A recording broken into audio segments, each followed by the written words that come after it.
Donc le thème que nous allons essayer de développer ensemble ce soir, c'est comment passer les différentes étapes de l'existence. C'est ça, il me semble. Bonne question, hein? Alors pour cela, on va démarrer, on va prendre comme point de départ donc une Mishnah, un enseignement des Chachamim dans Pirkei Avot. En premier lieu, je vais juste me contenter de vous lire le texte, de le traduire. D'accord? Et puis après, on va voir un petit peu comment est-ce que ça peut se traduire pour nous. Waya Omer, il disait, qui? L'enseignant précédent. On va voir qui est-ce. Ben Chamesh Shanim la Mikra, celui qui est âgé de 5 ans, la Mikra, eh bien, commence à apprendre à lire. Ben Esser la Mishnah, celui qui a 10 ans commence à étudier le préambule au Talmud, la Mishnah. Ben Shlosh Esrei la Mitzvot, à 13 ans, ou 12 ans pour les filles, il passe dans l'univers des Mitzvot et des commandements. Ben Chamesh Esrei la Talmud, à l'âge de 15 ans, il passe au Talmud. Donc là, pour l'instant, on a l'impression que les différentes étapes, ce ne sont que des étapes d'apprentissage. Hein. Et puis là, on commence à passer à autre chose. Ben Shmona Esrei la Choupa, à l'âge de 18 ans, il passe sous la Choupa, c'est le mariage. Ben Esrim, à l'âge de 20 ans, l'Irdof. L'Irdof, eh bien, il commence à courir. C'est pas après quoi. Ben Shloshim la Kohar, 30 ans, la Kohar, c'est pour la force. C'est pas la force est en toi. Ben Arbaim la Bina, à 40 ans, le discernement. Ben Chamishim la Etza, à 50 ans, le conseil. Ben Shishim la Zikna, 60 ans pour la vieillesse. Ben Shivim la Seva, à 70 ans pour une autre forme de vieillesse. Et puis là, brusquement, c'est curieux parce que Ben Shmonim, à 80 ans, la Gvura pour la puissance et la force. Ben Tishim la Souar, à 90 ans, la Souar, c'est le moment dans lequel il s'occupe surtout de prier. Et Ben Mea, à 100 ans, que Iloumet, c'est comme s'il était mort, veut avoir ou batel minaolam, et au fond, il ne fait plus partie de cet univers. Donc il y a plein de questions. On va essayer, sur la base de cet enseignement, de réfléchir à ce concept des différentes étapes de l'existence. Mais je voudrais quand même, auparavant, vous citer la Mishnah qui précédait. Et a priori, on ne va pas voir le rapport. Seulement, si des enseignements sont côte à côte, sont juxtaposés, c'est qu'ils ont bien un sens. Et surtout que cet enseignement-là, qui nous parle donc d'étapes, qui semble être d'un côté des étapes au niveau des phénomènes d'apprentissage et de l'autre côté des étapes au niveau de, on n'a pas très bien compris pourquoi, en dehors de la choupa, le mariage, mais après la force, le conseil, 50 ans c'est l'âge du conseil, ça veut dire quoi? On nous dit, Huaya Omer, il disait. Et puisqu'on nous dit « il disait », c'est que nécessairement on veut relier ça à l'enseignement précédent. Et l'enseignement précédent, on dit c'est qui? Et qui est? C'est Yehuda ben Tema. Et Yehuda ben Tema disait la chose suivante. « Heve az kanamer, soit hardi comme le léopard, ve kal kanesher, léger comme l'aigle, curieux, a priori un aigle c'est plutôt lourd, ve ratz katsvi, rapide comme le cerf, gibor kahari, et Gibor puissant, Kahari comme le lion, la sot rotzon avicha sheba shamayim, pour accomplir la volonté du créateur de l'univers. Donc c'est très intéressant, on n'a pas très bien compris ce que ça veut dire aussi, mais il y a une forme de juxtaposition entre un enseignement dont on va essayer de découvrir la teneur, et un autre enseignement qui semble nous poser le principe qu'il y a des étapes à franchir dans l'existence, mais on n'a pas très bien compris encore comment ça s'organise. Alors, le point d'abord que l'on retrouve dans le premier enseignement est le suivant. Heve'az kanemer, on est ici en plus dans un impératif. C'est-à-dire qu'on a ici une Mishnah qui nous parle à l'impératif et qui nous dit Heve, soit. C'est-à-dire c'est une nécessité absolue. Ce n'est pas une proposition, mais c'est une obligation. Az kanamer. Alors, hardi comme le léopard, léger comme l'aigle, celui qui court comme le cerf et puissant comme le lion, pour faire la volonté du Créateur. Quel est le rapport entre ces différentes constituantes de l'individu? La'asot rotzon avicha sheba shamim. On va d'abord analyser le dernier terme. Pour faire la volonté de ton Créateur. C'est-à-dire que ici, Yehuda ben Tema pose comme axe de départ qu'il y a une notion de faire et d'effectuer la volonté du Créateur de l'univers. C'est-à-dire que l'homme ne va pas se poser la question de savoir ce que la vie doit lui apporter, mais qu'est-ce qu'il doit lui-même apporter à la vie. Ça, c'est déjà le point de départ. C'est-à-dire qu'à un moment, il y a un axe. Est-ce que je recherche ce que la vie va me donner, ou est-ce que je recherche ce que moi-même je vais apporter à l'existence? Et là, on a donc ce concept en premier, qui est le suivant, La'asot rotzon avicha sheba shamim. Très intéressant de voir les termes qui sont utilisés. La'asot pour faire, rotzon la volonté, avicha de ton père sheba shamim qui est aux cieux. Qu'est-ce qui se joue au fond dans ces différents termes? Accomplir la volonté de ton père qui est aux cieux. Ça veut dire quoi, accomplir la volonté? C'est-à-dire qu'à un moment, il y a en effet quelque chose qui est du domaine de la volonté, c'est-à-dire que le Créateur de l'univers veut que tu accomplisses sa volonté. Et sa volonté, c'est quoi? C'est ce que je viens d'essayer de vous dire de cette manière. Qu'est-ce que tu vas apporter à l'univers dans lequel je t'ai mis? Et ça, je te demande d'y réfléchir. Qu'est-ce que tu vas apporter à cet univers dans lequel je t'ai mis, à travers la génialité qui est la tienne, à travers la particularité qui fait que tu es un être unique? Qu'est-ce que tu vas apporter au monde? Qu'est-ce que tu vas apporter à la vie? Et là, pour pouvoir apporter quelque chose au monde, il va falloir développer 4 éléments. Et ces 4 éléments vont être le point de départ de la réflexion sur les différentes étapes de l'existence. Premièrement, développer une notion de hazout, de hardiesse. C'est quoi la notion de la hardiesse? C'est le fait de ne pas avoir peur de quelque chose. Quelqu'un qui est hardi, c'est quelqu'un qui est haz, c'est quelqu'un qui... La hazout, le terme de hardiesse, c'est sans doute le plus proche du mot hébraïque. J'en ai pas de plus proche. Quelqu'un qui est haz, il n'a pas peur. Il a comme une forme de hardiesse, il y va. On y va, go. C'est quelqu'un qui est capable donc d'imaginer qu'il y a des projets à réaliser dans l'existence. Quelqu'un qui est capable de ne pas se contenter juste d'entretenir l'univers dans lequel il se trouve, de l'élargir, mais de l'inventer. On peut parfaitement en effet investir son temps et son énergie dans le monde pour développer l'univers dans lequel on se trouve. Le périmètre et les zones de confort dans lesquelles on nous a installés, nous allons les entretenir. Et là on nous dit « Heveaz », tu as une obligation de faire preuve de hardiesse, c'est-à-dire que le point de départ, c'est d'être capable de savoir qu'il y a le concept du projet qui va être présent dans ton existence. Et au fond, on va essayer de voir par la suite comment, aux différentes étapes de la vie, ces notions-là vont se retrouver de manière systématique, mais vont prendre des formes et des tournures différentes. Hazout, la force de s'extraire de nos zones de confort, d'inventer, d'imaginer que j'ai un projet à faire. Seconde chose, Kal Kanesher, la légèreté, non pas du colibri, non pas du moineau, mais a priori du volatile, qui est sans doute le plus lourd, qui est l'aigle. Alors, j'ai pas fait une étude comparée si entre l'aigle, le vautour et le gypaète barbu, lequel est... Mais globalement, un aigle, c'est mastoc. C'est curieux de parler de légèreté avec un oiseau qui, a priori, est extrêmement pesant, est extrêmement lourd. Les maîtres de la Kabbale nous expliquent que ce qui fait que l'aigle est considéré comme un oiseau léger, c'est la facilité qu'il a de pouvoir se mouvoir dans l'espace de par l'envergure de ses ailes, qui sont symbolisées dans le monde de la Kabbale comme étant la joie qui permet à l'homme de ne pas être tiré vers le bas par la pesanteur de son corps, c'est-à-dire par les réalités concrètes de l'existence. Traduit différemment, construire un projet se confronte immédiatement à la réalité concrète de la vie.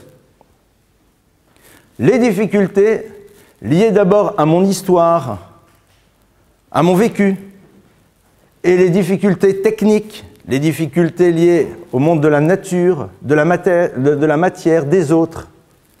Et ça, c'est ce qui me tire vers le bas. C'est-à-dire, c'est ce qui m'empêche, au fond, à un moment, d'accéder à quelque chose. L'aigle symbolise donc cette possibilité de dépassement, mais qui ne peut se mettre en place que dans la mesure où ce qui le maintient au sol c'est-à-dire sa pesanteur, son poids, eh bien, est combattu par l'envergure de ses ailes, qui est le principe de la simcha, de la joie.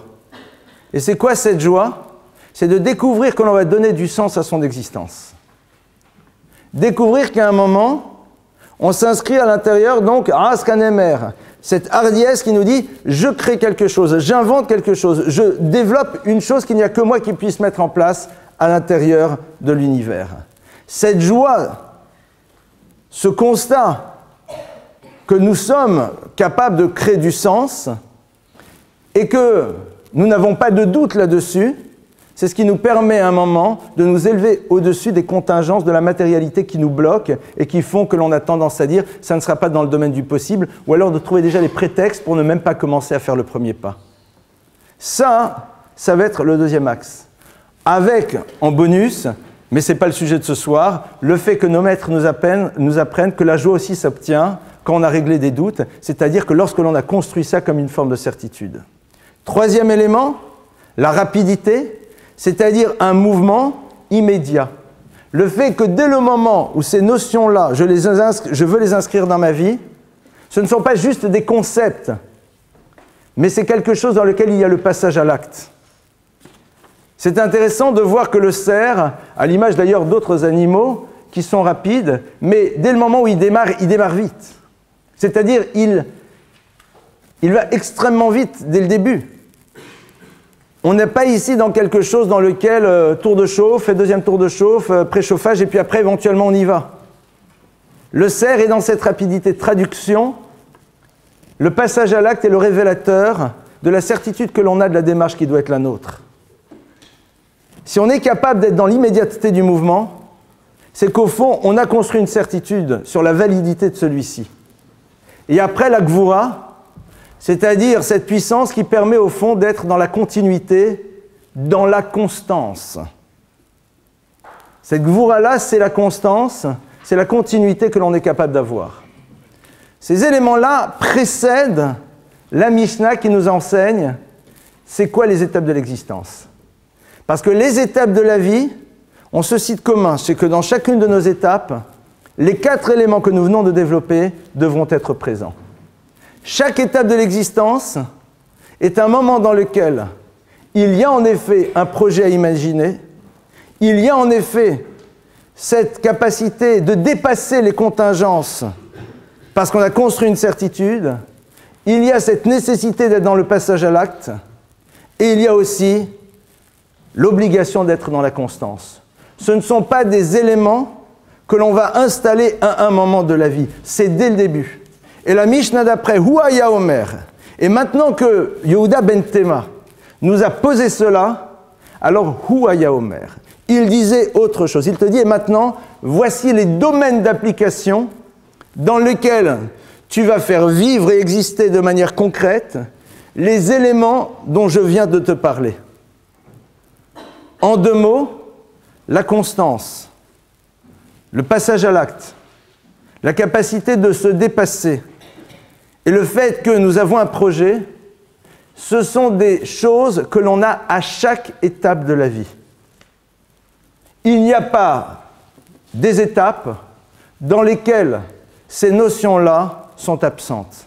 Or, la plupart du temps, quand nous parlons d'étapes, nous voyons des étapes comme étant l'âge de l'insouciance, l'âge du rire, l'âge de la légèreté, c'est-à-dire des moments dans lesquels ces qualités-là n'ont pas lieu d'être présentes. Et Yehuda ben Tema, il te dit, mais pas du tout. Et il commence, Ben Chamesh le Mikra. Pour passer correctement les étapes de l'existence, il faut être capable d'installer chez l'enfant, et si on ne l'a pas fait, de le réinstaller chez nous en tant qu'adulte, l'idée que le moment que je vais vivre s'appelle un projet, et que pour que je puisse véritablement passer ce moment de la manière la plus équilibrée qui soit, et la plus profitable, les 4 notions que l'on vient de voir doivent y être présentes. Pourquoi ? Cette idée que je vais partager avec vous, vous l'avez déjà entendue. On l'a déjà développée dans un cours. C'est au fond le point de départ de la paracha de la semaine. Vous allez sûrement vous en rappeler. Je suis sûr que si je demande à l'un d'entre vous de le dire, il saura le dire. Le texte commence à nous relater l'histoire de la vie de Sarah, dans laquelle on dit que Sarah a vécu 100 ans, 20 ans et 7 ans. Dans la chanson, elle avait un autre âge, mais dans la Torah, c'est ça son âge. 100 ans, 20 ans et 7 ans. Question, pourquoi est-ce qu'on nous dit 100 ans, 20 ans et 5 ans? Pourquoi est-ce qu'on ne dit pas 127? Rachid donne une explication, et le Rav Shimshon Raphaël Hirsch en donne une autre. Et je vais partager avec vous celle du Rav Shimshon Raphaël Hirsch. Il dit pourquoi 100 ans, 20 ans et 7 ans? Parce que comme nous sommes en train de décrire ici une vie d'épanouissement, eh bien nous sommes en train de séquencer les différentes périodes de l'existence pour te montrer et t'apprendre que Sarah n'a pas voulu intervertir les différentes périodes de sa vie. Elle a vécu la période de l'enfance pleinement, elle a vécu la période de la jeune fille pleinement, et elle a vécu la période de la femme pleinement. Traduction, elle n'a pas ni voulu sauter des étapes, ni régresser. Quand elle avait 40 ans ou 50 ans, elle n'a pas voulu se revoir comme une petite demoiselle de 18 ans. Avec tout le respect que je peux avoir pour une petite demoiselle de 18 ans. C'est-à-dire qu'à un moment, la Torah nous dit, voilà, ce qui fait que la vie de Sarah est accomplie, c'est qu'elle a vu chaque période à vivre en tant que telle. Elle n'était pas préoccupée par la suite au moment où elle devait vivre ce qu'elle devait vivre. Et ça va être donc la base qui va nous permettre de savoir comment vivre et comment réussir à franchir les étapes de l'existence, c'est-à-dire comment avoir envie de sortir de ce qu'on va appeler à un moment le syndrome de Peter Pan. Comment on fait pour réaliser qu'à un moment c'est stop, j'ai terminé et je passe à autre chose. À l'image, et c'est ce que Yehuda Ben Tema nous dit, Ben Kramesh la Mikra, à 50 apprend à lire, à 50 apprend le Chumash. Tu es d'accord que si quand on a 10, je te reprends et je te dis on va réapprendre à lire, tu vas me regarder, tu vas me dire t'es marrant toi. J'ai terminé, c'est-à-dire j'ai terminé de faire ce que je devais faire à ce moment de vie. Donc pourquoi y revenir puisque c'est déjà là? J'ai fini d'installer ce que je devais mettre en place à ce moment de l'existence. La question, au fond, que la Torah nous propose d'avoir est la suivante. Pour bien passer les étapes de la vie, il faut se poser la question, mais qu'est-ce que dans ce moment de vie, je dois installer à l'intérieur de celle-ci? Qu'est-ce que je dois mettre en place? À l'âge de 5 ans, un parent se dit, qu'est-ce qu'on met en place chez un enfant de 5 ans? Qu'est-ce qu'on doit lui apprendre? Qu'est-ce qu'il doit intégrer? Et pour cela, il y a un projet, Raskanemer, le projet de l'arracher à l'univers du jeu pour le faire entrer dans l'univers de l'apprentissage. Et ça me fait toujours sourire qu'on a absolument envie d'apprendre un enfant à lire en étant dans le jeu. Parce que justement, tu dois l'arracher. Le projet, c'est qu'il sorte de l'univers du jeu. Pas totalement parce qu'il va en avoir besoin, mais pour pouvoir entrer dans un univers dans lequel l'apprentissage n'est pas lié au jeu. Parce que sinon, tu installes chez lui cette idée que l'apprentissage n'a de valeur ou est quelque chose d'acceptable que s'il est lié à une notion de plaisir immédiat à l'image du jeu. Or, le principe même d'apprendre, c'est de savoir que j'investis pour tirer plaisir par la suite de l'investissement que j'ai eu maintenant. Quand l'enfant est petit, il a le plaisir du jeu. Vous savez que le jeu, c'est un plaisir en tant que tel. Ça ne produit rien, mais c'est du plaisir au moment où je joue. Lorsque tu apprends Abagadala, ce que tu veux, tu n'as aucun plaisir, pour une raison très simple. L'absence de plaisir, c'est que tu n'as rien produit pour l'instant. C'est une étape que l'enfant doit passer. Si pour lui avoir trouvé Badaga, c'est avoir appuyé sur des boutons, et à ce moment-là ça fait bip bip et il a gagné le je ne sais trop quoi, donc tu es toujours en train de lier la notion de l'apprentissage à la notion du plaisir immédiat. Mais c'est un concept qui n'a plus sa raison d'être chez l'enfant. Maintenant, il faut passer à autre chose. Et c'est ça ton projet. Ton projet, c'est pas lui apprendre à lire. Ton projet, c'est de faire en telle sorte que cette étape soit un élément qui le construit dans son identité. Vous avez des personnes qui peuvent avoir 20 ans, 30 ans ou plus, et qui, si elles ne voient pas un plaisir immédiat d'un investissement qu'elles vont avoir, n'y vont pas. Et ce qu'elles ont appris dans lequel elles n'avaient pas de plaisir immédiat, elles l'ont fait parce qu'elles n'avaient pas le choix. Mais elles continuent toujours à rester sur le même modèle, c'est-à-dire on n'est pas encore sorti de l'âge de 5 ans. Ben Chamesh, le Mikra, c'est quoi l'objectif? Donc vous voyez que déjà, on peut être dans des zones de rattrapage. Posons-nous la question. est-ce qu'à un moment, si je ne suis pas obligé par les nécessités de la vie, je suis prêt à investir du temps et de l'énergie pour pouvoir faire quelque chose dont je ne verrai pas le bénéfice immédiatement? Il y a de fortes chances que la réponse ne soit pas toujours celle qu'on souhaiterait entendre. Si je n'ai pas le choix, je le fais. Si je ne le fais pas, ça n'ira pas. Mais ce concept-là qui est fondateur, qui te permettra par la suite d'être dans la continuité de l'effort, même si le résultat n'est pas toujours au rendez-vous, en tout cas pas immédiatement, à quel moment tu l'installes? Cette première étape, elle n'est pas là. C'est ce qui vous fait que... Pourquoi vous voulez que je me batte pour être dans la continuité d'une relation? Parce que j'ai à 5 ans pas encore appris que tu dois être capable d'investir dans quelque chose dans lequel tu n'as pas immédiatement le résultat.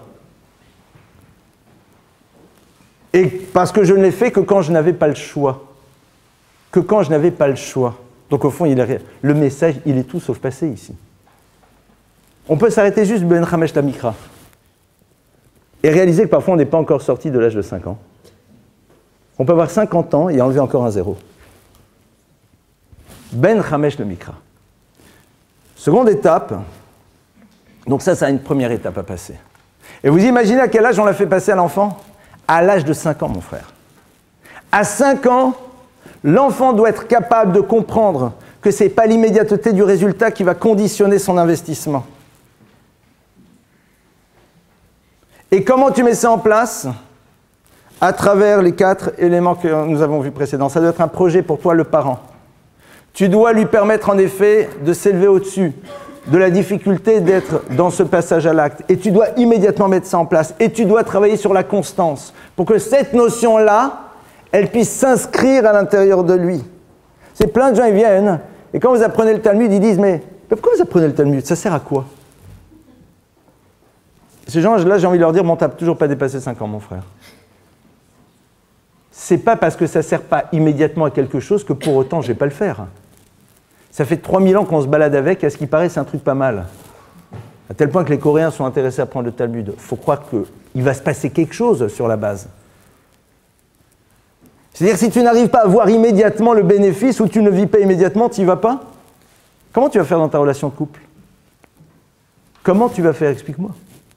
Ça va être difficile, encore qu'il y aura des enfants qui bloqueront peut-être le passage à la rupture. Mais il va falloir se poser la question à un moment. On n'a pas encore 5 ans. Ben Esser après. La suite, c'est Ben Esser la Mishnah. À 10 ans, on passe à la Mishnah. Alors la Mishnah, c'est quoi? Mishnah, c'est quoi? C'est apprendre la Torah orale. La Mishnah, c'est la loi orale. C'est quoi la Mishnah?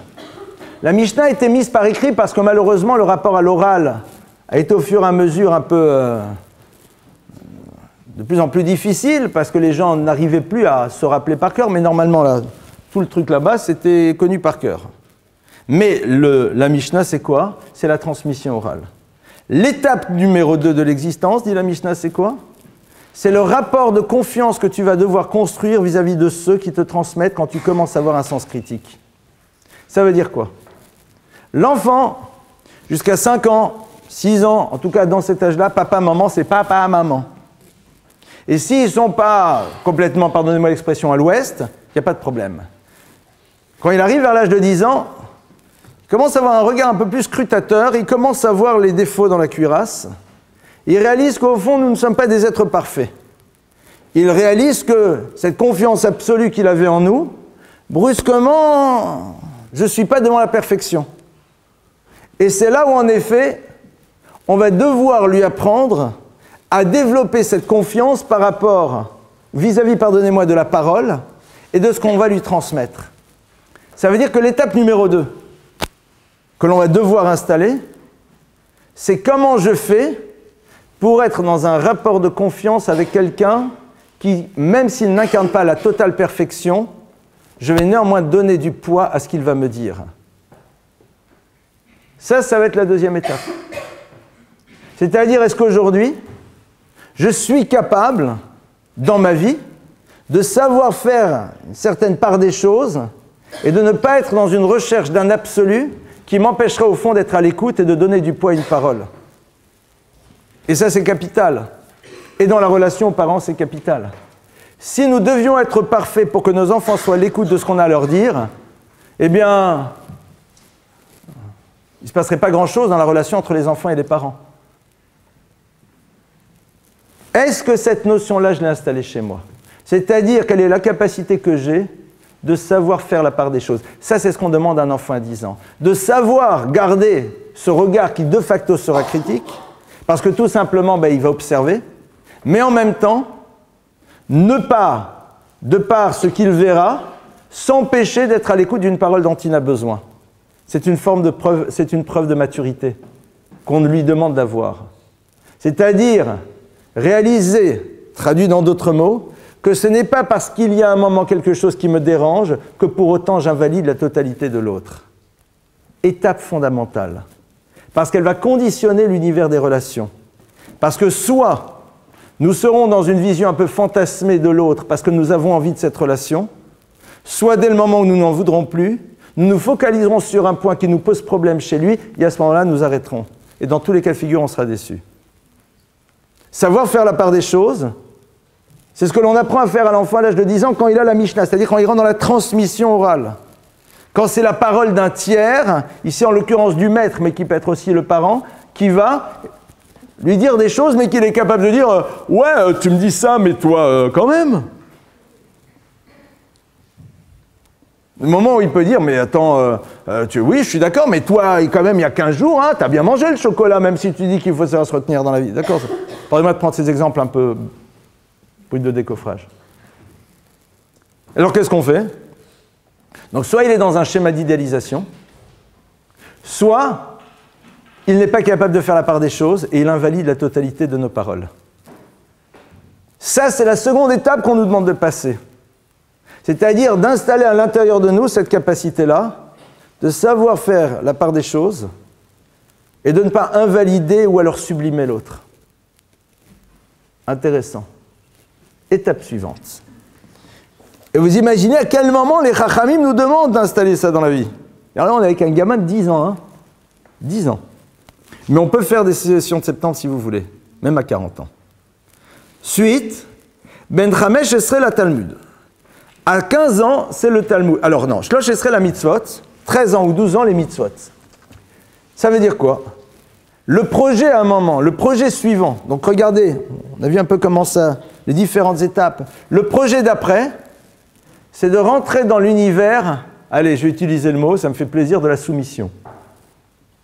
L'univers dans lequel je suis capable de faire ce que je veux parce que j'ai une forme d'indépendance et malgré tout, je suis prêt à un moment à me soumettre à une parole ou à une volonté qui n'est pas la mienne. Ça, c'est l'étape d'après. On est ici, à l'intérieur de toutes les étapes que l'on doit passer pour construire un être. On est en train ici de nous dire dans la Mishnah, pour construire quelqu'un, voici les différents éléments que tu dois installer dans sa vie.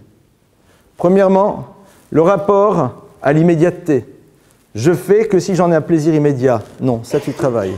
Deuxième chose, le rapport de confiance et la capacité de savoir de faire la part des choses. Fondamental dans l'univers des relations. Troisième chose, je suis indépendant. Parce que l'âge de 13 ans, de 12 ans pour les filles, de 13 ans pour les garçons, c'est une capacité. Là, la Khadi peuvent se marier, c'est-à-dire créer une indépendance. Et malgré tout, à ce moment-là, on me dit, mitzvot.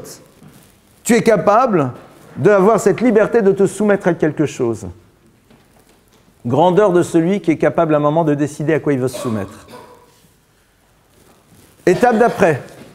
L'étape d'après, c'est quoi? Ça va être Ben Chamesh Esrei la Talmud, 15 ans pour le Talmud. Alors vous allez me dire quelle différence il y a entre le Talmud et la Mishnah, puisque le Talmud n'est que le développement de la Mishnah. C'est quoi le principe du Talmud? Le Talmud, c'est un univers dans lequel vous avez sur le même sujet quelqu'un qui pense A, quelqu'un qui pense B, et chacun est capable de développer un argumentaire pour pouvoir par la suite aboutir à un résultat, et celui qui à un moment n'a pas réussi à prouver la justesse de son point de vue est prêt à accepter le point de vue de l'autre. C'est l'univers du vitour, du renoncement, non pas parce que c'est plus simple, mais parce qu'à un moment je suis à la recherche de la vérité. L'étape suivante, à développer dans l'existence, c'est quoi?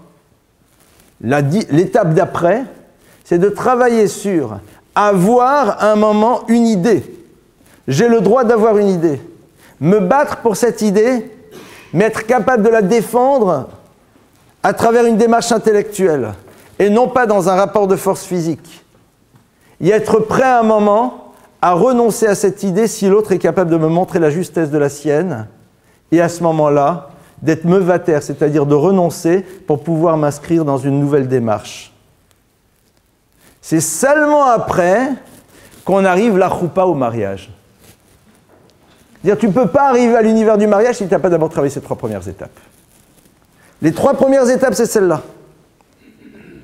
La relation à l'immédiateté, la relation, la capacité de savoir faire la part des choses, la possibilité à un moment d'accepter de se soumettre à une volonté autre que la mienne, fondamentale dans un couple, et la capacité que l'on a d'avoir un point de vue, mais de comprendre que l'enjeu n'est pas un enjeu de pouvoir, parce que dans ce cas-là, c'est l'utilisation de la force brutale, mais c'est un échange intellectuel dans lequel je suis prêt à un moment à dire « tu as raison, je me suis trompé », et donc c'est ton idée que l'on va suivre. Et Ben Shmona Esrei, à ce moment-là, tu as 18 ans, tu peux te marier.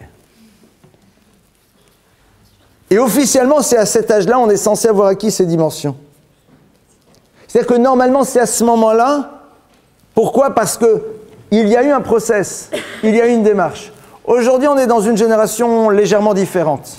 Et peut-être certaines ou certains voulaient déjà se marier à 18 ans, parce qu'ils avaient passé ces étapes, mais ils n'ont pas trouvé la personne. Au passage, si on les a vraiment franchis à 18 ans, généralement, on sait comment faire pour pouvoir voir la personne qui nous est destinée et pas la mettre sur le côté, au passage. Mais, après, on ne sait plus si elle est là, c'est l'autre problème.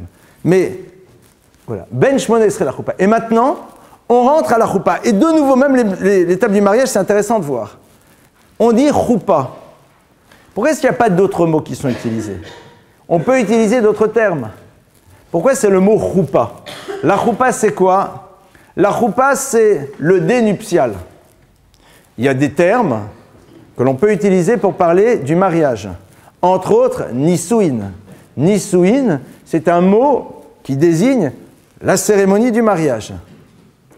Kiddushin, enfin, il y a d'autres mots. La choupa, c'est quoi la choupa?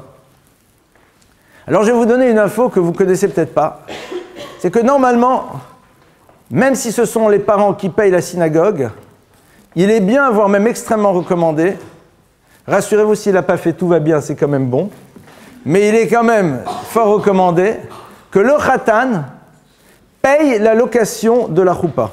Traduction, il va chez le père ou chez le beau-père, si ce sont eux qui ont loué, il leur dit, je te donne, allez, 10 €, 20 €, 5 €, on n'est pas obligé d'avoir une somme importante, pour que le lieu de la choupa, juridiquement parlant, m'appartienne. C'est-à-dire, c'est un cadre qui est à moi, dans lequel je vais faire rentrer celle avec laquelle je vais construire. D'accord? C'est ça la choupa. La choupa, c'est donc quoi? C'est le moment dans lequel on juge qu'un individu est capable de construire un cadre et que ce cadre soit un cadre qui, en effet, non pas enferme au sens péjoratif du terme, mais un cadre fermé. Un cadre dans lequel, en effet, eh bien, il peut dire à l'autre, voilà, tu es chez moi. C'est ça la choupa. Le mariage, c'est ça. C'est construire un cadre. Le mariage, c'est construire un cadre. C'est pas une ambiance, c'est pas juste vivre à deux. C'est définir un cadre. Et dans ce cadre-là, personne ne peut rentrer sans mon autorisation. Personne ne peut pénétrer dans cet univers. Ça, c'est l'étape d'après. Être capable donc de poser un cadre et de voir le mariage comme étant un cadre que l'on construit. À l'intérieur d'un cadre, il va falloir que tu inventes une histoire. Parce que si j'ai un cadre, qu'est-ce que je mets dedans? Ça, c'est la question qui se pose. Ça, c'est l'étape d'après.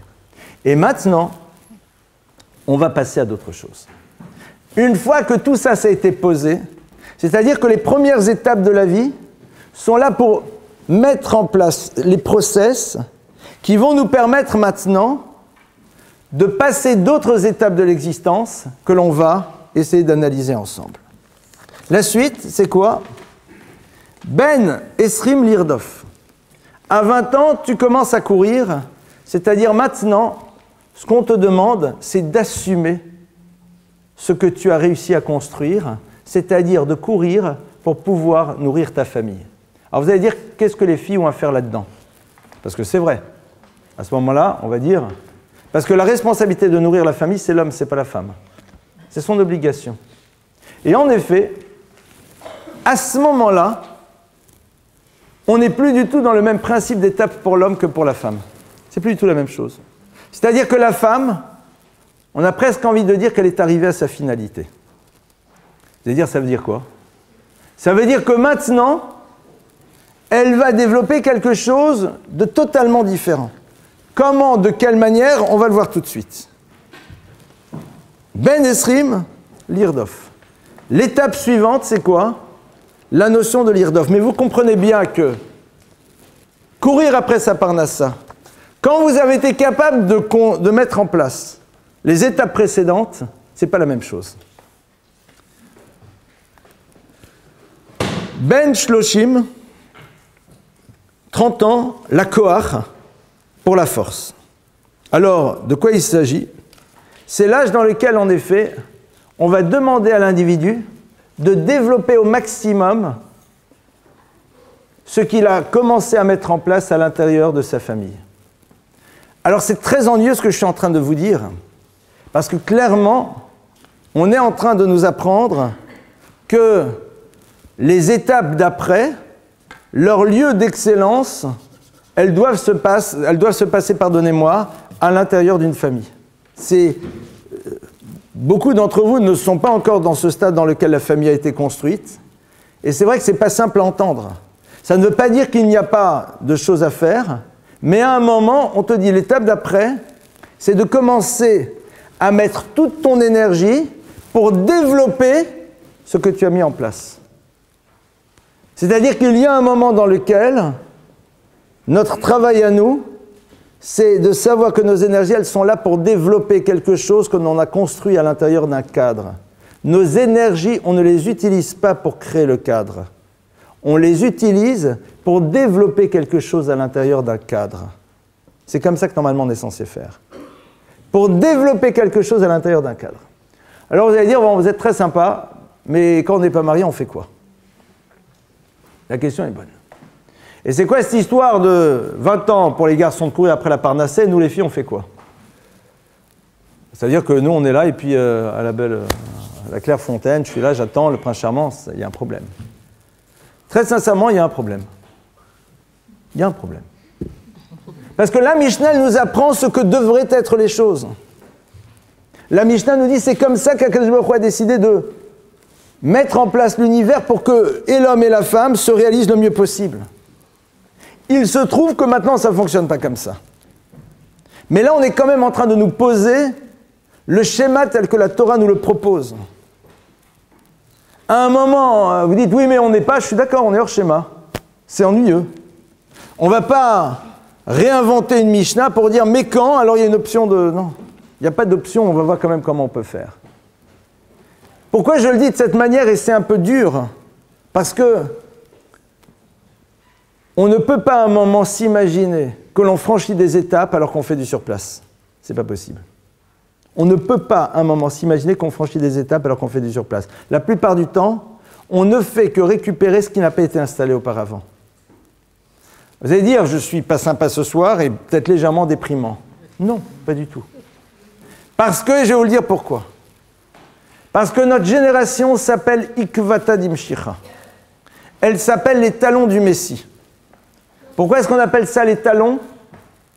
Pourquoi pas une autre partie du corps? Parce que le talon a ce site particulier d'isnomètre.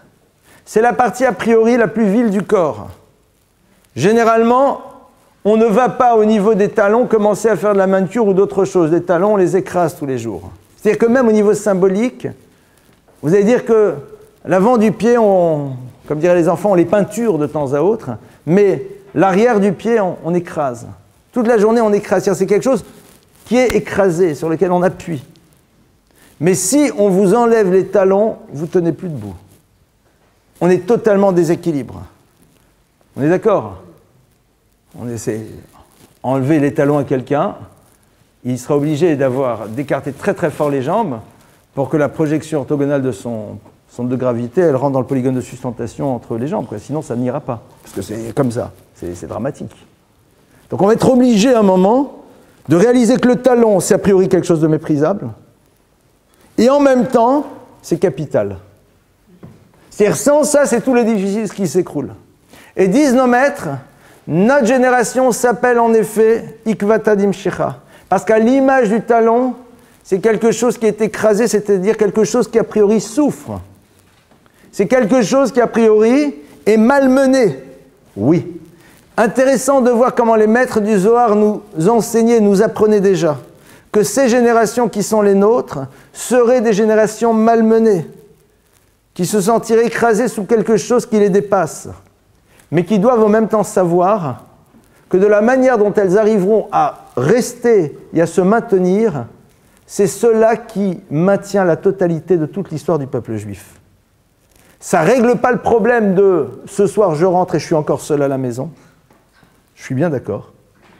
Ça ne règle pas le fait qu'on aimerait que les mains soient occupées par autre chose que de taper sur un clavier plutôt qu'avoir des bébés. Je suis d'accord. Mais ça nous permet aussi d'avoir une autre lecture et de savoir que, quelque part, il y a quelque chose quand même à faire. Déjà, peut-être essayer de faire des séances de rattrapage sur les 4 premières parties. On n'a peut-être pas besoin de le faire, elles sont peut-être déjà installées. Mais souvent, très souvent, si on réfléchit bien, les 4 éléments fondateurs que l'on a vus précédemment ne sont pas toujours très présents chez nous. Et les utiliser pour la suite. Les utiliser pour la construction que l'on veut avoir. C'est-à-dire savoir que l'étape que je veux franchir, je ne pourrai la franchir que si ces 4 éléments sont présents. C'est lesquels? 1. Avoir un vrai projet. 2. Ne pas me laisser m'entraîner vers le bas par les contingences matérielles et les réalités compliquées de l'existence. Construire une certitude et développer et créer la joie. Nous sommes créateurs de joie. On n'attend pas que ça nous tombe dessus. La joie, c'est quelque chose qui se crée, qui se décide. Parce que je sais que ce que je fais est porteur de sens. Après, ne pas juste être dans un univers de vœux pieux, mais passer à l'acte. Je sais très bien que Facebook, je sais très bien, nous next, alors tu as débranché quand la prise, mon frère? Quand tu t'es désinscrit? À quel moment tu as dit, ben non, dans la mesure où ça ne peut pas créer une relation à terme, alors j'arrête? Quand tu l'as fait? C'est quand la dernière fois? Tu l'as dit, Tachlos, tu le fais? Non, alors? Alors on fait quoi? Si cet élément-là, il n'est pas présent, on ne peut pas passer l'étape. La troisième chose, fais preuve de constance. À l'image de l'enfant qui apprend à lire, comme on l'a vu, première étape, on lui dit, c'est plus un jeu, tu ne vas pas kiffer immédiatement, mon frère. Et regardez, c'est très intéressant. Il y a une lettre qui est écrite il y a longtemps par le Rav Dessler quand on lui parlait des nouvelles méthodes d'apprentissage de la lecture. Dire qu'est-ce qu'un Rav comme le Rav Dessler qui était un géant de la pensée, quelqu'un qui a une connaissance de la Kabbale et du reste incroyable. Il va, oui, alors je pense qu'il faut... Tu lui demandes, oui. Parce que les enjeux, c'est pas juste comment il va mieux apprendre. Et lui, il leur dit, la méthode ancienne, on la garde. Et si vraiment ça marche malheureusement plus du tout, alors peut-être on peut inventer une nouvelle méthode. Et la méthode ancienne, c'est Kamatz Aleph A. C'est-à-dire, tu as lu A, Ba, Da, Ga, et il ne s'est rien passé parce que tu ne sais toujours pas lire le Chumash, tu ne sais toujours pas lire la BD, tu ne sais toujours pas lire les affiches. Donc tu n'as pas de plaisir. Tu fais des efforts, tu n'as pas de plaisir. Et tu continues. Et un beau jour, tu réalises, tiens, je sais lire. Plutôt que de donner le plaisir, ah, tu sais lire, on appuie sur 3 boutons et tu vois les lettres qui s'illuminent et tu kiffes et tu dis, génial, j'ai fait la musique. Je crois qu'il y a quelque chose, à un moment, on oublie. Quels sont les enjeux? Et quand les Chachamim se sont attachés parfois à ce qui nous semblerait être des détails, c'est qu'ils savaient très bien que derrière ces détails, c'est l'univers de la construction de ce qui va être un adulte qui se met en place. Alors après, on reprend. En effet, une femme n'a pas passé cette étape de 20 ans, elle est en train d'installer sa vie de famille. Clairement. Il se trouve que ce n'est pas le cas. Donc maintenant, savoir que courir derrière la parnassa pour une femme, ce n'est pas son job, mais elle va avoir un job. Mon épouse travaille, c'est-à-dire ce n'est pas un problème. Mais savoir que ce n'est pas comme ça que ça devrait être. Donc en 2 mots, se rappeler que mon domaine d'épanouissement absolu n'est pas censé passer à travers cela. Bien sûr, si pour moi, être dans un univers de famille et tout se valorisant parce qu'on a désappris à valoriser ce qui est capital, c'est-à-dire la construction de la vie, c'est vrai que c'est ennuyeux. Dans un monde dans lequel on recherche les applaudissements à l'extérieur parce que souvent à l'intérieur ils ne sont pas, je l'entends. Mais il y a un problème quelque part. Dans un monde qui a utilisé le pouvoir économique de l'homme pour pouvoir prendre le pouvoir sur la femme et pour faire en telle sorte qu'elle reste toujours à demeure même si elle veut divorcer parce qu'elle n'a pas la possibilité de devenir indépendante, je l'entends et je le comprends. Mais ça, c'est l'expression d'un système qui a échoué. C'est un échec. Une femme qui ressent le besoin de travailler pour pouvoir être indépendante au niveau d'une rupture potentielle, c'est un échec pour l'homme. C'est-à-dire que l'homme est passé complètement à côté de l'histoire, il n'a rien compris. Donc la Torah ici nous parle d'un absolu. Il y a les réalités totalement acceptables et compréhensibles dans lesquelles nous sommes. Il faut faire donc bien la part des choses entre ce qu'Akadosh Baruch Hu prévoit pour l'humanité et la réalité avec laquelle on est obligé de faire. Mais dans l'absolu, le féminin en effet n'est pas dans la problématique de courir après la parnassa. Elle peut le faire et elle en a les capacités, voire même parfois plus que l'homme. Mais son histoire, elle n'est pas censée se passer là. Mais je peux comprendre qu'elle n'a pas envie que son histoire se passe là où elle est censée être, parce que là où elle est censée être, ce sera tellement insupportable, parce qu'elle sera tellement non valorisée, qu'elle n'aura qu'une envie, c'est de se retrouver ailleurs. Je peux l'entendre, mais ça veut dire qu'il y a un problème. Et donc après, on revient. Le koach, c'est quoi? C'est développer au maximum,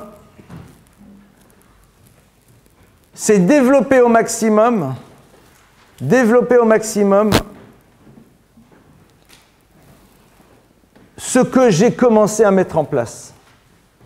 Et là, c'est valable pour l'homme comme pour la femme. C'est-à-dire, à un moment, l'étape d'après dans la vie, c'est dès le moment où je construis une famille, où je construis une parnassa, à ce moment-là, se rappeler de cet enseignement, Kol ma shebiat chalasot b'chochacha, c'est ce que tu fais maintenant, tu mets la totalité de tes énergies. C'est-à-dire que là, on est dans l'univers dans lequel on va donner de l'ampleur à la première chose que l'on construit. C'est la première construction de ma vie. C'est la maison que j'ai mis en place, cette construction dans laquelle la femme va jouer un rôle capital à Keret Habayit, au centre de tout, et aussi dans l'univers qui permet à cette construction d'exister, c'est-à-dire la parnassa. C'est-à-dire je donne de l'ampleur, ça veut dire que l'énergie n'a de sens. L'énergie, je la développe que par rapport à quelque chose qui est du domaine de la construction. Posons-nous la question, où mettons-nous nos énergies? L'étape d'après, c'est de se rappeler que mes énergies, elles sont là pour donner plus d'ampleur à quelque chose qui est du domaine d'une construction qui est là pour faire aboutir quelque chose qui rentre dans une pérennité. Je n'ai pas besoin de développer mes énergies pour d'autres choses. Les autres choses doivent être faites.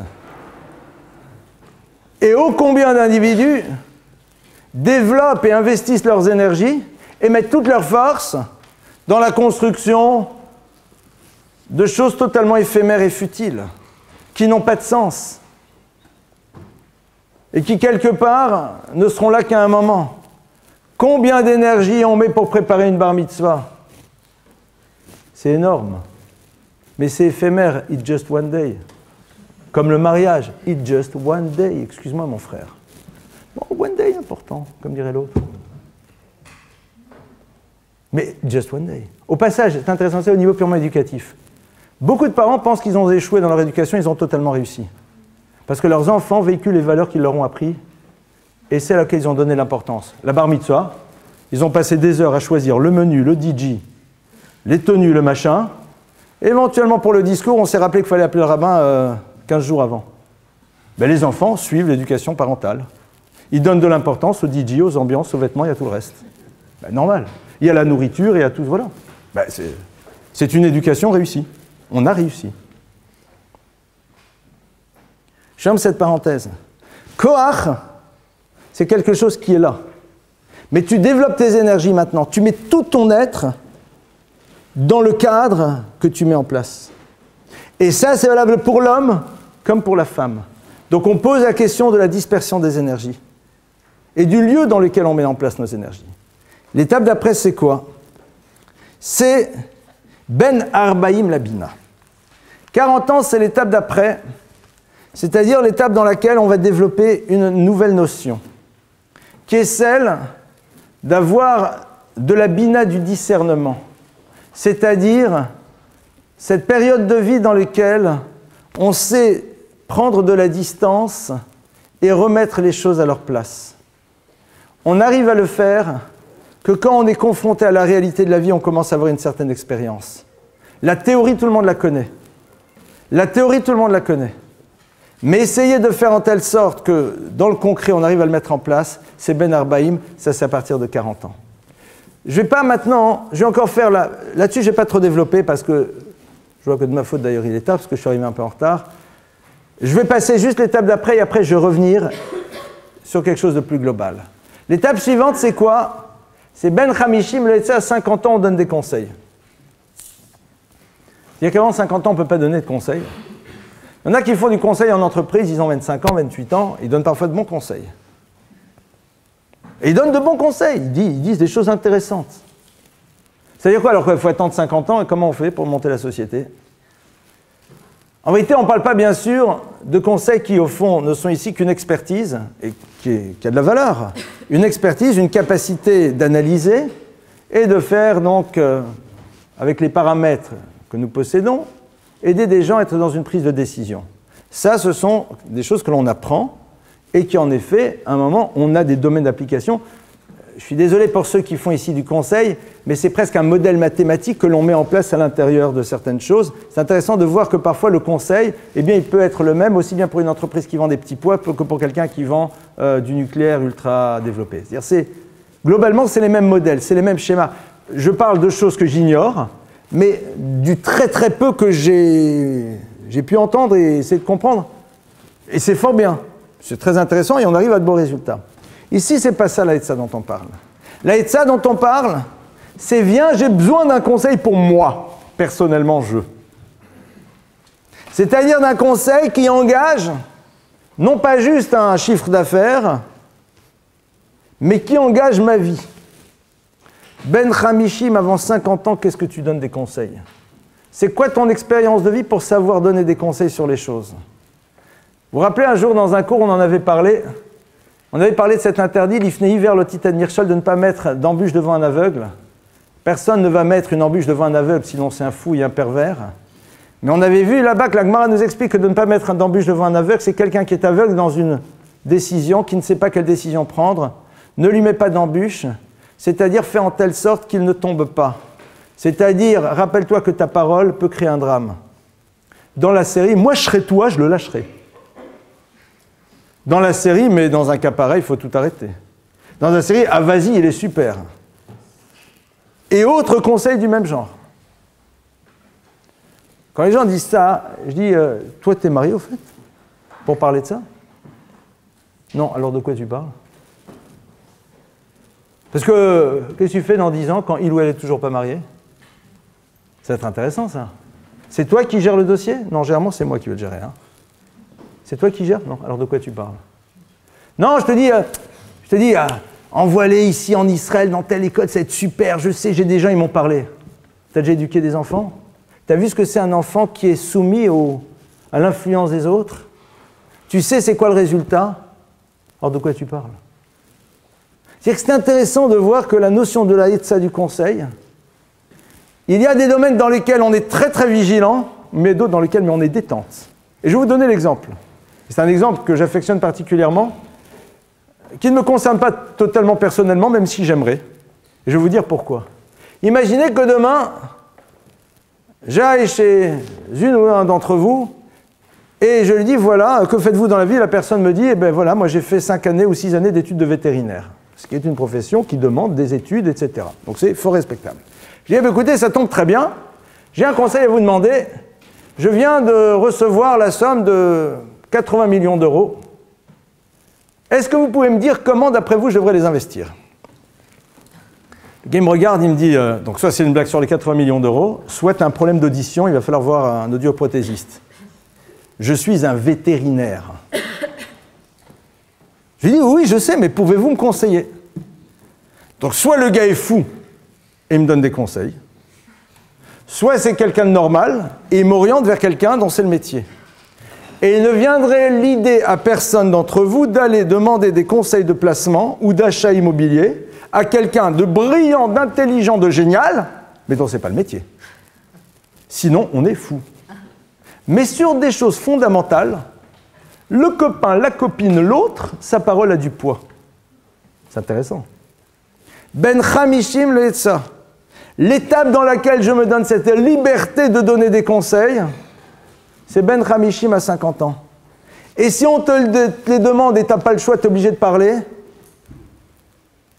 eh bien, tu as besoin d'avoir un maître. Et si tu n'as pas de maître qui lui a plus de 50 ans, ben tais-toi, mon frère. Tais-toi. Sauf si, bien sûr, lui, il me dit, excusez-moi, on est en train de discuter si, d'après vous, c'est mieux qu'on prenne une salle à côté de Paris ou dans Paris, parce que, bon, alors tu peux parler, parce que l'enjeu, c'est juste éventuellement 1 heure de bouchon. Mais en dehors de ce genre de choses, ça, la Mishnah ici nous renvoie à l'idée qu'il y a des étapes qu'on ne doit pas s'amuser à franchir avant d'avoir soi-même une expérience de vie dans laquelle on peut, suivant les étapes à 50 ans, avoir appris à faire preuve d'esprit de discernement, c'est-à-dire se mettre en distance, et ne pas analyser une situation à travers le prisme de ma propre histoire, donc à travers le prisme de ma subjectivité. Et de ne pas penser que l'autre vit les choses de la manière dont je les vis. À ce moment-là, en effet, ta parole, elle a lieu d'être dite. À ce moment-là, tu as une responsabilité aussi de dire quelque chose à un tiers. Là et de ça, ce n'est pas juste une réponse, c'est aussi une proposition. Mais c'est qu'à partir de 50 ans, c'est-à-dire il y a un moment dans lequel tu passes à cette étape-là. Alors, vous voyez que la Mishnah n'est pas terminée. On va juste essayer de, non pas de faire un résumé, mais ce qui est intéressant dans ces textes, c'est de voir que le premier texte éclaire le second. Déjà, de voir que les éléments qui nous permettront de passer des étapes doivent être présents dans toutes les étapes de l'existence. On a vu aussi que des choses qui peuvent nous sembler être puériles, au fond, sont fondatrices par rapport à la construction de notre vie. Si un enfant a appris à savoir gérer l'instant présent, même s'il n'a pas tout de suite de plaisir et d'investir de l'énergie, il saura se battre plus tard dans son couple, même si le retour n'est pas immédiat. C'est à ce moment-là qu'on le lui a appris. Et s'il n'a pas appris, il revient à la case 5 ans. D'accord? Ça, c'est l'exemple. Peut-être qu'il faut essayer de garder en tête. Comment nous, on fait maintenant pour bien passer les étapes? Première chose, savoir qu'il n'y a aucun problème. On a le droit à des sessions de septembre et même des sessions accélérées. C'est-à-dire que là, on a parlé de l'évolution tranquillou. Je me retrouve, j'ai 28 ans, 30 ans, 35 ans, 25 ans, ce que vous voulez. Je me pose la question, est-ce que l'étape de 5 ans, je l'ai franchie? Peut-être oui, peut-être non. Sinon, eh bien, je peux faire un travail par rapport à ça. Est-ce que l'étape de la relation de confiance et la prise de distance et ne pas voir l'autre à travers le point qui me pose problème et le voir dans sa globalité, j'ai appris à le faire? Non, je peux le faire. Arriver à un moment à accepter de me soumettre à une volonté qui est au-dessus de la mienne, même si je suis indépendant, est-ce que j'arrive à faire ça? Oui ou non? Est-ce que j'arrive à un moment à être dans un conflit dans lequel c'est la parole qui est présente et dans laquelle je suis prêt à me soumettre à l'argument de l'autre et à suivre ce qu'il me dit? Oui ou non? Est-ce que je sais faire ça? Non. Oui? Super. Après, choupa. Est-ce que j'ai compris que construire une histoire, c'est créer un cadre? Est-ce que j'ai compris que l'investissement maximal, c'est pour développer ce qu'il y a à l'intérieur du cadre? Est-ce que j'ai compris que moi, en tant qu'homme, ma responsabilité, c'est d'amener la parnassa? Et en tant que femme, ma responsabilité, c'est d'installer ce qui va être la base même du futur? Oui ou non? Après, je veux travailler, je ne veux pas travailler, c'est un deuxième problème. Mais dans les choix que je fais, est-ce que c'est dans des choix qui construisent que je mets mes énergies? Où je les mets, mes énergies? Dans quoi je les mets? Et après, comme on a vu, Arbaïm, l'Abina, si certains ont déjà 40 ans, est-ce que j'ai appris à comprendre que dans la vie, il faut faire preuve de discernement? Mais là, je n'ai pas trop développé, ça demanderait vraiment un cours. Et surtout, est-ce que je n'ai pas à 30 ans déjà le modèle de fonctionnement de celui qui a 50 ans, c'est-à-dire je m'amuse à donner des conseils. Donc, j'ai été franchir une étape Qui n'est pas encore... Le conseil, ça peut être tout simplement une écoute. Être à l'écoute de quelqu'un qui nous dit « j'ai besoin d'un conseil », on peut lui dire « écoute, si c'est un conseil technique et j'ai les compétences, je peux les donner. Si c'est un conseil de vie, je peux éventuellement t'écouter et qu'on en discute. » Ça, oui. Et ouvrir d'autres hypothèses de lecture d'une situation, ça, on peut faire. Ça, c'est intéressant. Parce qu'au fond, quand on donne un conseil, c'est qu'on ouvre d'autres hypothèses. On ouvre, on va à l'extérieur. On ne reste pas dans les hypothèses classiques. On essaye d'imaginer d'autres hypothèses pour comprendre la situation. Et l'Aïtsa, c'est de dire, et parfois, qu'on n'a pas l'âge de l'Aïtsa, et qu'on n'a pas encore le vécu qui permet d'être dans l'Aïtsa, parce qu'on ne sait pas de quoi on parle. On ne sait pas de quoi on parle. C'est pas qu'on n'est pas, on ne sait pas de quoi on parle. On ne sait pas de quoi on parle, donc on ne parle pas. À ce moment-là, permettre à quelqu'un d'aller vers celui qui en effet a cette possibilité-là. Donc, quelque part, ces étapes-là, on peut les mettre en place, même si on a oublié de les mettre en place à un moment de notre vie. La question lancinante, c'est qu'est-ce qu'on fait quand on se rend compte qu'on est confronté à des gens qui ont oublié de passer des étapes? Eh bien, de le leur dire, éventuellement, mais est-ce que les gens sont toujours prêts à entendre? De les amener à réaliser que s'ils ne franchissent pas ces étapes, eh bien, ils pourront construire quelque chose, mais qui ne sera pas l'expression réelle de ce qu'ils auraient pu mettre dans l'existence, même si ça peut être même si ça peut être quelque chose de très bien. Ça, c'est au fond ce que nous propose la Torah sur cette notion de passer les différentes étapes de l'existence. Il y a d'autres points que je n'ai pas eu le temps de développer, mais ça nous donne déjà un point de départ. On passe quand même à vos questions, si vous le voulez bien, à vous les questions. Oui?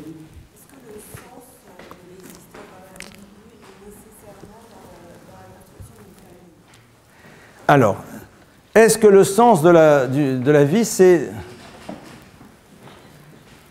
Je vais dire quelque chose qui va être difficile à entendre dans ma réponse. Et ça va être difficile à entendre. Mais, vous savez, à un moment, on ne peut pas faire l'économie de ce qui est marqué dans les textes. Il faut juste essayer de comprendre ce qu'ils veulent nous dire. Lorsque Hannah, c'est elle qui va être la mère du prophète Shmuel, Samuel, c'est-à-dire Shmuel, ça va être... On dit que Shmuel, c'est Moïse et Aaron en même temps. Donc vous imaginez un petit peu. Quand Hannah, elle est là, et comme d'autres matriarches aussi, ils se retrouvent dans la même situation, elle ne peut avoir d'enfants. Et là, je parle donc de la problématique de la famille dans laquelle on construit un futur. Elle regarde son corps et elle dit, serait-ce à dire que ces possibilités de donner la vie et de nourrir l'enfant qui sont là, c'est ma physiologie, ne vont pas servir totalement à ce pourquoi c'est là? C'est-à-dire qu'à un moment, Hannah se pose la question, mais se dire, mais est-ce qu'il y aurait une dimension inutile à des éléments qui sont présents chez moi? La construction d'une famille, elle a sa raison d'être parce qu'on a une potentialité de la construire. Si nous n'en avions pas la potentialité, nous n'en aurions pas l'obligation. Parce que la Torah ne peut pas m'obliger à quelque chose vis-à-vis duquel je n'ai pas de possibilité. Donc c'est une obligation. C'est quelque part. Qu'est-ce que veut dire pour toi le mot obligation? C'est une obligation... Qu'est-ce que tu traduis par obligation? Bah, c'est un devoir, quoi. Un devoir. Et donc, ça a une connotation... Non, pas forcément négative. Non, c'est juste une question. Le devoir, c'est pas forcément la même chose que le sens. Mais j'ai envie de dire que... Alors, ici, c'est le constat... Et c'est pour ça que j'ai pris cet exemple. J'ai la possibilité de créer. Pourquoi je ne le fais pas? C'est ça la question que je me pose. Si Akadosh Baruch Hu m'a donné une potentialité de créer, alors pourquoi je ne le fais pas? C'est la responsabilité par rapport à mon monde des possibles qui se pose ici. C'est pas tu dois créer une famille parce qu'une famille c'est bien et c'est la pérennité du peuple juif et c'est super. Oui, c'est vrai aussi. Mais en amont, c'est autre chose. Dans la mesure où ce potentiel de créer et de donner la vie est à l'intérieur de moi, c'est quelque chose que je dois essayer de mettre en place. Néanmoins, il y a un verset qui dit la chose suivante. Ce verset-là nous dit « V'al yomar asaris hen ani et yavesh, ki choamar Hashem lasarisim, v'natati lahem bebeti u'bechobotai yad vashem tov mi banim u mi banot » C'est un verset dans les psaumes, pas dans les psaumes, dans le Nach, qui dit « Car Dieu ainsi a parlé à celui qui ne peut avoir d'enfant, soit parce que sa réalité physique fait qu'il ne pourra en avoir, soit parce que la vie a fait que les choses n'ont pas pu se mettre en place. et qu'il va dire « je suis Etz Yavesh », un arbre sec, mort. C'est justement pour répondre à ta question.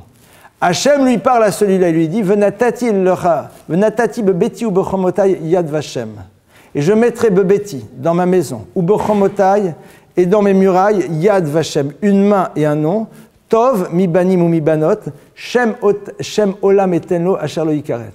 Je lui mettrai un nom qui ne s'arrêtera jamais. Qu'est-ce qu'on est en train de nous dire ici? Alors ça mériterait une vraie étude, parce que c'est un passage qui est extrêmement intéressant. Il est en train de nous dire la chose suivante, juste un point de départ de réflexion. C'est quoi Yad Vashem? C'est pas le nom d'un mémorial. Yad, la main. Shem, un nom. Yad, je vous l'avais une fois expliqué dans un cours, on l'avait vu ensemble, que Yad, c'est l'idée du dépassement. Parce que quand je suis là, je pense que je ne peux pas atteindre ce qui est là. Si je me rappelle qu'à un moment je dispose d'un bras, alors je réalise que je peux aller au-delà de ce que je pense pouvoir être. Shem, le nom, c'est mon identité profonde. Akadosh Baruch Hu dit que l'homme, en effet, peut réaliser aussi son projet d'existence à travers une vie dans laquelle le dépassement est présent et il cherche à comprendre quelle est la spécificité de ce qu'il peut mettre en place dans le monde, qui ne va peut-être pas, dans ce cas-là, passer exclusivement à travers la création d'une famille. Mais ça, c'est la sarissime à ceux qui n'ont pas pu. Mais ce n'est pas un choix. C'est lorsque l'on est dans ce constat, Akadosh Baruch Hu dit, toi qui as eu cette volonté et qui es dans ce constat, c'est quoi ton histoire? Puisque ce monde des possibles t'a été enlevé, alors ton histoire n'a pas de sens. C'est là où Akadosh Baruch Hu dit, Tov mi banim ou mi banot. Pourquoi? Parce que ce que j'ai mis en place est quelque chose qui véritablement se pérennise. Ça n'enlève en rien, pour celui qui en avait le désir, la souffrance de ne pas vivre ce qu'il voulait. Ça n'enlève en rien la souffrance du manque et de l'absence. Et là-dessus, c'est immense. C'est clair, ça n'enlève pas cette souffrance. Et celui qui dirait « Non mais tu comprends, Dieu a dit, il est bien sympa. » Mais lui, il rentre chez lui à la maison, il a une femme, un époux et des enfants. Ouais, alors de quoi il parle? Qu'on soit bien clair. Mais ce n'est pas un choix a priori. La Torah nous dit « Et voici que, en effet, la vie peut amener à cela. » À ce moment-là, la notion du sens, elle est présente, mais d'une manière différente. Voilà un petit peu le point de départ d'une réponse sur un sujet qui est très lourd, hein, qui n'est pas simple, clairement. Autre question? Vous n'êtes pas obligé d'en avoir, hein? Oui.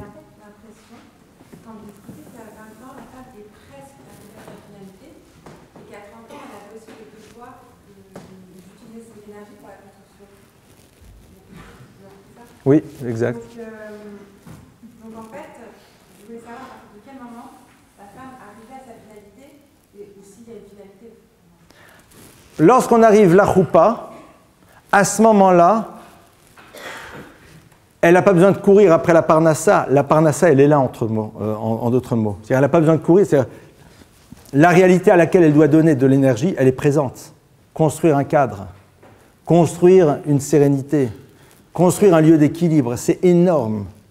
Le problème, c'est que comme nous sommes dans une société qui n'a de la reconnaissance que vis-à-vis d'une chose qui a produit dans l'univers du monnayable et du quantifiable, alors bien sûr, c'est un peu cette phrase, on l'entend difficilement. Mais normalement, c'est là où ça se joue. C'est comme ça que normalement, tout ce que l'on a vu par la suite, c'est malheureusement un univers qui a oublié en partie ce que la Torah disait. Et qui a dit, oui, donc moi c'est la parnassa, donc toi c'est la maison, et ça va servir mes intérêts machistes. Et là, en effet, on comprend qu'on a envie de sortir du système et de créer autre chose. Et je l'entends, totalement. Voire même c'est nécessaire, parce que sinon c'est insupportable, c'est invivable. C'est parfois une obligation de survie. Ça peut être parfois une obligation de survie, qu'on soit bien clair. Mais ça, c'est un constat par rapport à ce qui n'a pas été ce que ça devait être. Oui? Souvent, une femme, quand elle travaille, c'est pas spécialement sur la parnassa, d'ailleurs, parfois, on n'a même pas besoin. Elle travaille juste parce que ça lui plaît quand elle trouve s'épanouir, tout en restant aussi épanouie dans son foyer. On peut parfaitement le faire. On peut parfaitement le faire. Si on sait où doivent être mises l'essentiel de nos énergies. c'est-à-dire avoir ce qu'on appellerait des gestions de priorité. C'est tout. C'est évident. Une femme peut parfaitement être capable à la fois de construire un foyer extrêmement épanoui et d'avoir à côté une activité professionnelle. Mais, je vais être un peu... Essayez de faire taire les portables, s'il vous plaît. Mais, je vous pose une question toute bête. Est-ce que cette réalité professionnelle n'est pas un élément qui l'empêche d'imaginer qu'elle peut avoir un nouvel enfant? Est-ce que cette réalité professionnelle ne fait pas qu'au fond, on éduque les enfants par procuration avec d'autres? Je pose la question. Je pose la question. Je la pose. Je pose la question, je ne sais pas. Je pense que c'est intéressant de se poser la question. Je veux dire pourquoi je vous la pose. Ça me rappelle une des conversations qu'a eu une fois mon épouse, qui, dans le cadre de son travail, la première partie de sa vie de femme qui travaille, c'était elle est ingénieure. Maintenant, elle est dans un autre domaine qui n'a aucun rapport. Et donc, dans le 3e ou le 4e année, je ne sais plus lequel, alors son patron lui a dit « Madame Lemel, mais vous exagérez, comment vous espérez une promotion vous ne pourrez pas. » Il dit « Mais ce n'est pas l'objectif. Hein. » C'est intéressant d'entendre. Le gars, il ne comprenait pas. Il dit « Mais attendez, ça ne va pas. » Encore un, mais attendez, vous n'êtes pas une poule pondeuse, quoi. C'était intéressant. C'était intéressant. Excusez-moi, mais essayez d'éteindre les réveils et le reste, quoi. D'accord. Donc, c'est sûr que c'est... voilà. Mais c'est dans le domaine du possible. Mais à un moment, on doit se poser la question. Où sont les enjeux? Et là-dessus, il y a tellement d'éléments. La construction du couple, le regard que porte le mari, ce qui se passe au niveau de la famille, le besoin parfois de se venger d'un passé, que sais-je. Il faut juste avoir les choses claires. L'idée, c'est pas c'est permis, c'est interdit, c'est bien, c'est mal, c'est ridicule. C'est d'avoir les éléments clairs. Comme je vous l'ai dit, parfois, travailler, c'est obligatoire. Parce que s'il n'y a pas ça, il y aura des équilibres. Donc il faut. Mais la question est de savoir quels sont les enjeux réels. Et savoir quels sont les éléments qui ont été présents à l'intérieur de ma décision. Donc pour ça, il faut vraiment se mettre en distance, mettre de côté les poncifs, l'homme, la femme, le truc, le machin, et se voir soi à l'intérieur du cadre et se dire qu'est-ce qui va être bon pour que je puisse justement mettre mes énergies dans ce qui va construire. Et pour ça, il faut faire une chose, se débarrasser de ce que diront les autres. Et ne pas chercher à être dans la pathologie du faire plaisir. Ni d'un côté, ni de l'autre. Si ces deux éléments-là, ils sont clairs, si on est libéré de ce que les autres diront de nous, et qu'on n'est pas dans la pathologie du faire plaisir, que ce soit au mari ou à la belle-mère, d'accord, parce que ça peut être une pathologie, le faire plaisir, parce qu'on est persuadé que si on n'est pas dans le faire plaisir, on n'existe pas. Il y en a qui profitent de ça, énormément, mais c'est pas très grand. Si on a fait ce travail, alors je pense que la décision, elle est ce qu'elle doit être. Voilà. Je vous remercie pour votre écoute. Bezrat Hashem, à la semaine prochaine.